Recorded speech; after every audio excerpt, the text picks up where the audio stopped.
السلام علیکم ناظرین، آپ دیکھ رہے ہیں پروگرام کاشف عباسی کے ساتھ۔ عمران خان صاحب کا کل کا ایک انٹرویو پاکستانی سیاست میں تو جیسے بھونچال آ گیا ہے۔ اس انٹرویو میں ان سے ایک سوال پوچھا گیا۔ سوال یہ پوچھا گیا کہ اگر اسٹیبلشمنٹ آپ کو روکے الیکشنز میں، کیونکہ ایک تاریخ رہی ہے ان کی کہ جس کو نکالتے ہیں وہ نہیں آنے دیتے، تو کیا ہوگا؟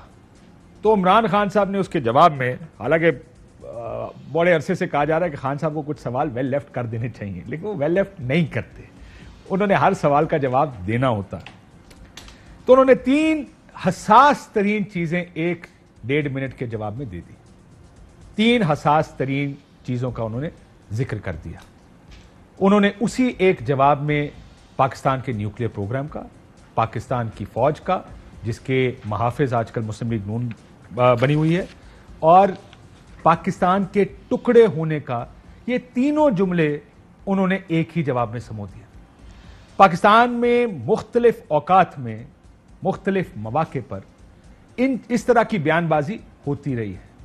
فوج کے کردار پر، فوج پر بڑی تنقید ہوتی رہی ہے، پاکستان کے نیوکلیر پروگرام پر بات چیت ہوتی رہی کہ اگر یہ ہو گیا تو نیوکلیر پروگرام کمپرومائز ہو جائے گا اور ہمیں اپنا نیوکلیر پروگرام سرنڈر کرنا پڑ جائے گا۔ کسی نے تو یہ بھی کہا تھا کہ اینٹ سے اینٹ بجا دیں گے۔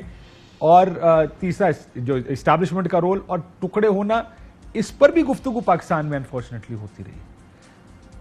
مسئلہ یہ کہ وہ 3 حساس ترین چیزیں جب ایک جملے میں آئیں تو ظاہر ہے پاکستان کا ایک سیاسی ماحول ہے، اس ماحول میں ہر کوئی اپنی مرضی منشا کے مطابق کسی بھی ایک جملے کو انٹرپریٹ کرتا ہے، اس کی ترجمہ اور تشریح اپنی مرضی سے کرتا ہے اور پھر کہتا ہے کہ یہ تو بڑی زیادتی ہو گئی۔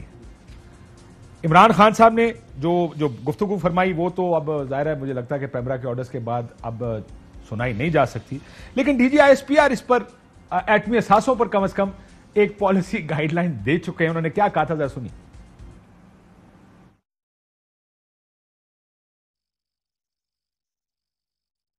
ہمیں اس چیز کے بارے میں تھوڑا کیئرفل رہنا چاہیے نیوکلیر ایسٹس کے بارے میں بات کرتے ہوئے۔ یہ نیوکلیر ایسٹس کسی ایک سیاسی قیادت کے ساتھ منسلک نہیں ہے۔ جب سے پاکستان کا ایٹمی پروگرام شروع ہوا، جتنی حکومتیں آئیں انہوں نے پوری محنت، دیانتداری اور ملک کے ساتھ وفاداری کے ساتھ اس ایٹمی پروگرام کو آگے بڑھایا ہے اور یہاں تک پہنچایا ہے جہاں پہ آج ہم ہیں۔ ہمارا پروگرام ایسی جگہ پہ ہے کہ اور ایسی جگہ پہ جہاں پہ اس کو کوئی نقصان نہیں پہنچا سکتا۔ لیکن مسئلہ یہ ہے کہ پھر اب میں آپ کو ذرا ماضی میں لے جاؤں، صرف یہ دکھانے کے لیے کہ یہ جو گفتگو عمران خان صاحب نے فرمائی ہے یہ پاکستان کی سیاست اور تاریخ کے لیے کوئی نئی گفتگو نہیں ہے۔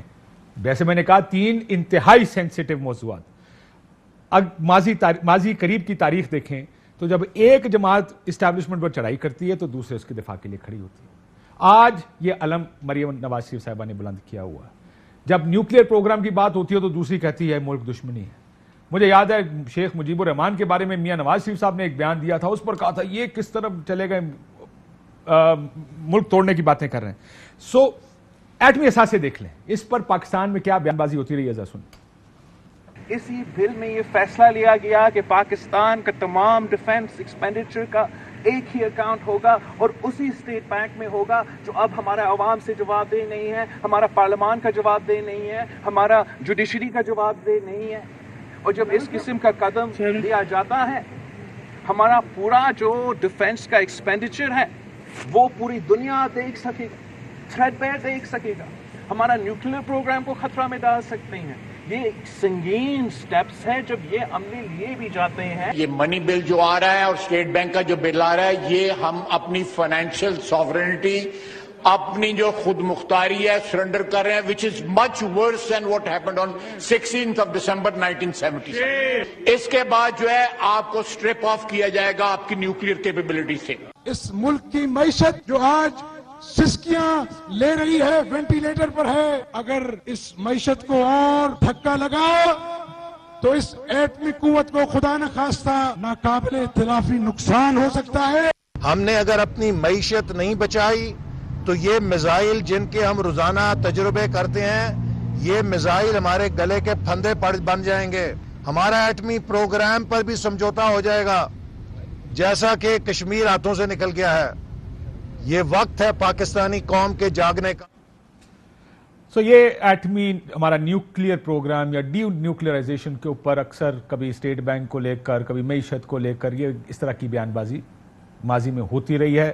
یہی عمران خان صاحب نے اپنے انٹرویو میں کہا. دوسری بات ملک توڑنے کی بات, تو اس پہ بھی بڑی بیان بازی اس ملک میں ہوئی ہے, اس پر بڑی تنقید بھی ہوئی. جیسے میں نے کہا کہ یہ وہ ایشوز ہیں جس میں ایک پارٹی اگر ایک سائڈ پر کھڑی ہوتی ہے, تاریخ گواہ ہے اس بات کی کہ دوسری پارٹی دوسری سائڈ پر جا کے کھڑی ہو جاتی ہے. اگر نواز شریف صاحب اس سائڈ پر ہوں گے تو پہلے پیپلز پارٹی اس سائڈ پر چلی جایا کرتی تھی, پھر تحریک انصاف ادھر جاتی تھی, اب تحریک انصاف ادھر آئی ہے تو مسلم لیگ نون اس طرف چلی گئے. سنیے ملک کے خلاف بھی بیانات چلتے رہے ہیں اس ملک میں.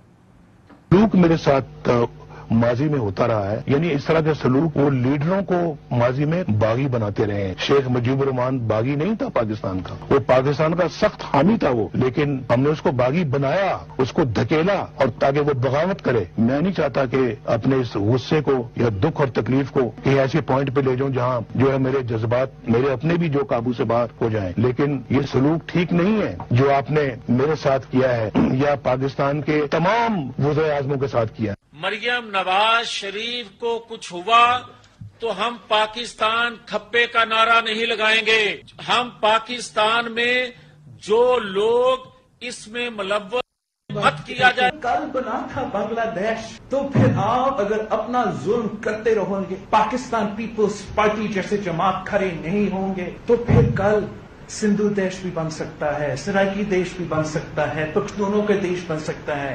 ہوش کی ناخن لو. جو لسانیت شروع کی گئی ہے کہ قبضہ نامنظور, یہ صوبائی اسمبلی سندھ جو ہے یہ کیا قبضہ کرا ہوا ہے سندھ پہ؟ ہم پاکستان کا حصہ ہیں, ہمیں پاکستان کا حصہ سمجھو. ایسے حالات نہیں پیدا کرو کہ لوگ کچھ اور سوچنا شروع ہوں.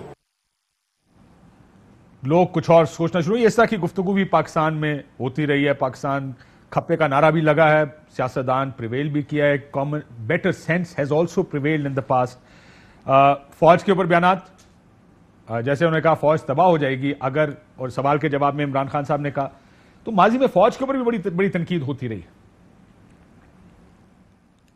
آپ نے 3 سال رہنا ہے, اس کے بعد آپ نے چلے جانا ہے, ہمیشہ کے لیے ہم میں رہنا ہے, تو ہمیں مت تنگ کرو. اگر ہمیں تنگ کرنے کی کوشش کی تو ہم آپ کی بھی انشین بجا دیں گے.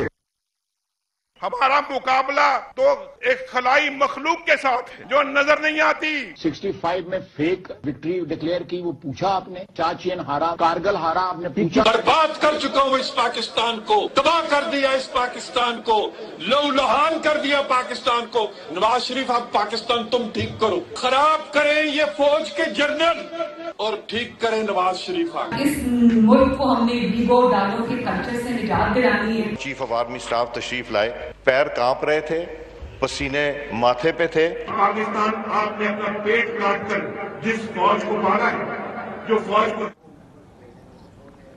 یہ فوج کے بارے میں تھے. ملک ٹوٹنے کے بارے میں آرمی چیف کا بھی ایک بیان, انہوں نے بھی اس کو معیشت سے جوڑا تھا. اہم ترین خبریں اب ایک کلک کی دوری پر. آپ کے پسندیدہ ٹاک شوز ہوں یا اہم ملکی یا غیر ملکی شخصیات کی نیوز کانفرنسز, ہر لمحہ باخبر رہنے کے لیے سبسکرائب کریں ہمارا یوٹیوب چینل.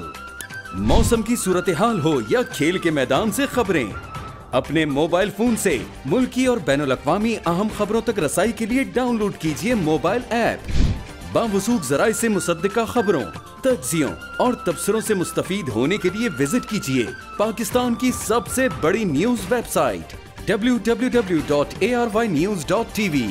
ان سب کے علاوہ پاکستان کا سب سے بڑا فیس بک پیج ہو, سب سے بڑا نیوز انسٹاگرام اکاؤنٹ یا پھر ٹویٹر, ARY نیوز پہنچا رہا ہے خبریں سب سے پہلے آپ تک, تاکہ آپ رہیں ہر لمحہ باخبر.